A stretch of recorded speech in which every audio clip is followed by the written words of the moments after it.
Hi Pisces, welcome to your reading. If you're new to the channel, I do timeless readings, which means that whenever you find this video is when you're meant to hear the messages within it. In case you subscribe, I upload new videos for Pisces and Virgo on Saturdays. And the deck that I'm using today is called the Sun and Moon Tarot.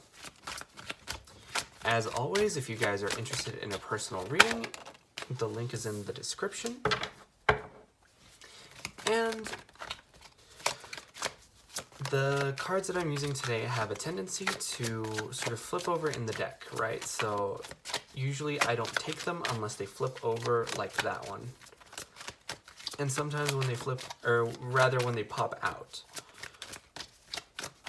And when they pop out in groups, it usually just depends. As you can see, one of the cards just flipped over in the deck.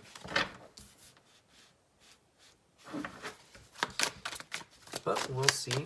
And as soon as we have 8 cards, we'll get started on your reading.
Okay, so I'm going to go for 2 more cards and then we can get started on your reading.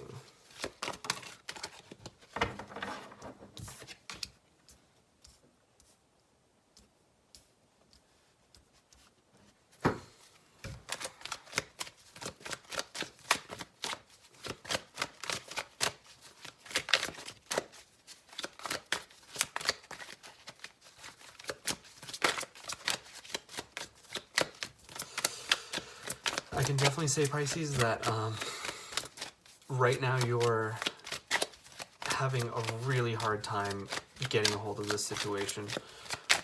Just like that. These cards took a lot to sort of get out. A lot more than usual, I would say, because usually it takes about 2 minutes to get the whole reading ready. However, it almost took like a whole entire minute for you guys. Man, I just cannot decide how I want these cards. But like I was saying, your overall energy is the King, or rather the Fool. So whenever you see the Fool talks about new beginnings. So I think that for a lot of you guys, there's going to be some change that's very meaningful and big here. I think that a lot of you guys are cutting a lot of ties, especially with this Ace of Swords, because the Ace of Swords talks about new beginnings, and I feel like there's a lot of conflict going on here with this Five of Swords, especially relationship-wise. But I'm getting a little bit ahead of myself. The Fool talks about new beginnings, right? So a lot of the times we think of a beginning as an infancy of something, but you got to keep in mind that before the Fool comes the world. So I'm getting the feeling that you are now putting an end to a situation that has had a lot of sort of history for you guys. I'm getting that this is a very meaningful change. And especially right now, because there's a lot of major arcana energy here, right? You have the Sun and you have Death, which are 2 very powerful major arcana. But more than that, my attention is drawn to this Queen of Cups, because the Queen of Cups talks about Cancer, Scorpio, and Pisces, right? So that encompasses you guys. And the fact that the Queen of Cups is in reverse tells me that right now you're not exactly feeling within your energy. I feel that there's almost a sort of lack of compassion that either you are having towards others or others are having towards you. And I feel like you're very aware of it and it's very shocking to you. I can see very many of you saying, why am I being like this? This isn't me. I'm not usually like this. And I think it's just because you're in a very weird situation for you, and it's very difficult, especially with this Five of Swords, because the Five of Swords talks about arguments, and it talks about petty sort of energy more than anything. Like, when the Five of Swords pops up, you usually have this energy of like, haha, I win, you lose, pay up, that kind of a thing, right? And I'm looking at this illustration of the Five of Swords, and it almost looks very much like this person is sort of toying with this body, because none of the swords are actually, you know, in the body or the person, but it's very much that they've lost. Like, obviously, by any stretch of the imagination, that's the energy of someone who's lost an argument. And I feel like it could be that some of you have lost an argument, or it could be that some of you are forced to be taking part of an argument that you don't want to be part of, like with this petty energy. All because of this person here with this Seven of Swords. The Seven of Swords talks about someone who's a liar, a cheater, a stealer. I think very much it could be that you were in a relationship and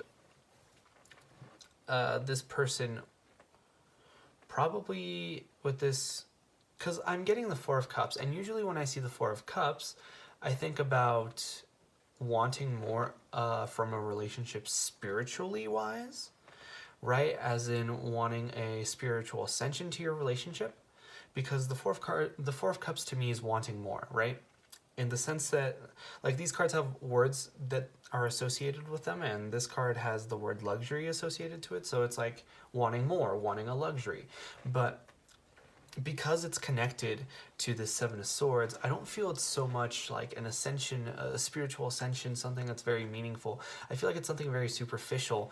I think that also for some of you, what it may be is that this person was cheating for sure, because you have a very relationship heavy energy here.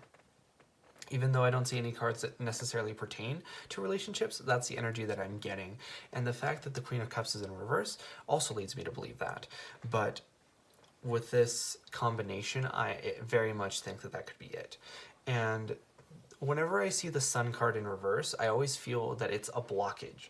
I always feel that it's the energy that the Sun wants to come out and wants to shine light on the situation, but it's not quite there. It's in reverse. The Sun is regarded as the happiest card of the deck, which at least some reassurance for you guys that positive things are coming. But in order for that to happen, this Ace of Swords needs to take place, which is a new beginning of some kind that is very honest and very much in communication. In contrast to this Five of Swords, which is very petty and a lot of times deceitful, especially with the Seven of Swords, because the Seven of Swords is outright deceit. So I think that you need to move away from those energies, and I think many of you have. And I think that once you do, you're going to start seeing this other energy here, this Death card.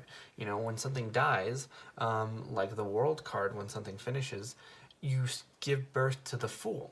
And that's a very symbolic usage of language there, because this particular card has the word rebirth put right next to it and embolded, not like other decks that just have the word death on it, right? And the reason I'm drawing so much attention to that is because, you know, obviously we can see the symbolism of the phoenix here, which arises from its ashes after it's dead, but like more than just that, I feel like you guys are doing that. You guys are coming back from the dead, but not as like a grotesque creature, a zombie or anything like that. You're coming back as this beautiful, powerful phoenix, even more powerful than before. And with this Ten of Pentacles, the Ten of Pentacles for me is the happy, what's the expression? Happy wife, happy life card.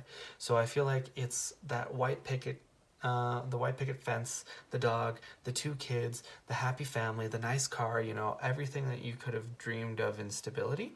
And I understand that that's not what everyone's dream looks like, but whatever your dream looks like to you, that's what that means. And I feel like once you drop this energy of someone who is very toxic in your life, you're going to start to see that. But that was your reading for this time around, Pisces. If you guys enjoyed, please consider leaving a like or a comment because it really helps out the channel. And I'd love to know if these readings resonate with you guys. But like I said before, I upload my new videos for Pisces on Saturday. But in the meantime, you guys are more than welcome to look at any of my other timeless readings. And with that being said, I hope to see you guys next time.